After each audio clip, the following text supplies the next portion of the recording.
Hi again, teachers, it's Tim here, and I was having so much fun in my last video where I was exploring left-hand patterns with some carols that I thought I might share another idea that I love doing with carols, which is reharmonizing them. And carols are great for this because they tend to use very few chords, quite simple, and the lead sheets are readily available. So rather than always playing the chord that's written, you can reharmonize it. And this, of course, for those of you perhaps older or from a church background, you'll know this because this is what organists, really talented organists, will do on the fly in the last verse of a hymn to make it sound interesting and exciting and grand. They'll reharmonize it on the fly, and I think it's an incredible skill. I admire organists who can do this, and it sounds so epic sometimes when they do it. Just listen to some YouTubes of hymns, some of the big grand hymns. Hark the Herald Angels Sing if you want to do Christmas carols, or O Come O Ye Faithful. Listen to the last verse and what the organist does. They're reharmonizing. So let's explore this with our students. I'm looking at the first Noel, and really it's C, G, F in the first two lines. That's all we've got. So if I play it as written, we've got this.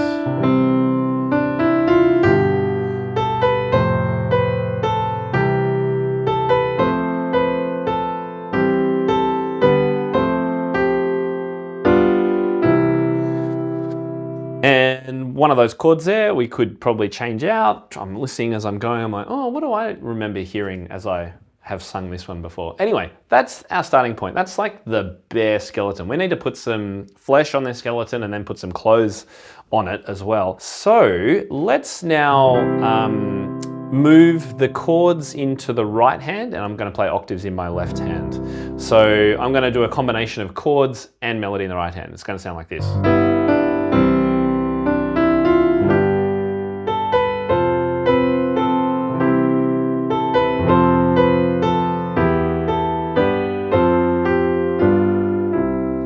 And that's a more fulfilling, fuller way to play if you're doing a solo piano performance. Now that takes some skill for students to get, and even teachers may struggle to do that at first. But what you really want to think about is keeping the melody note in the top and hanging the chords underneath, as my friend Bradley Sowash, for the phrase that he used to use about this. But I want to have a bit more fun. I want to add some more chords to this. I want to change up some chords and hear what the result is. So what we need to be considerate of when we want to reharmonize is what chords are likely to work. And the first place to go to find that out is the circle of fifths. I've got one on my piano right here. And in that we know that in the key of C, which is the key I'm playing this in, C and A minor are obviously very closely related and very important. We've got G and F, which are our main chords in here, but we also have a couple of nice minor chords, E minor and D minor. So I wonder whether we could challenge our students to think about where they feel like a new chord could go and what chord that might be, and do they want to change some of the ones that are there. So I've added this G6 chord just so it's not. But then I feel in that first bar here, on that E, we could have another chord. What about A minor? And here? Well, that didn't work. So that's a nice sort of way to do it, adding that A minor in.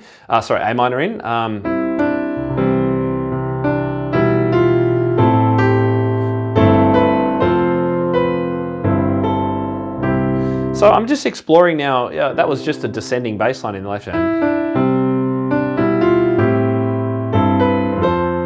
What if we kept going? Nah, it doesn't quite work. I'm not such a fan of that one. What if we swap the relative major and minor on that G chord at the start of the second bar? So we'd have this. What about E minor? Ooh. And maybe here C with an E in the left hand. And what if, instead of the F, we played a D minor here?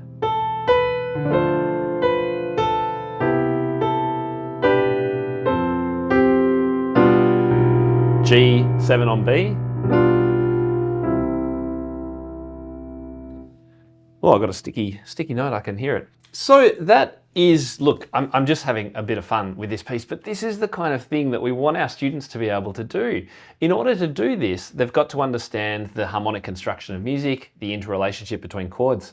It sounds really complex, but it's really quite simple, particularly if you use the circle of fifths. And as I've taught many of you before, looking at the relationship between chords that are next to each other on the circle of fifths. So if you're playing a piece of music in the key of C, looking to the left and the right, to the F and the G chord, and the related minor chords. All of those ones can be explored in a reharmonization like this. Of course, it could get much more complicated. There's diminished, augmented. There's all types of sevenths. We can add ninths.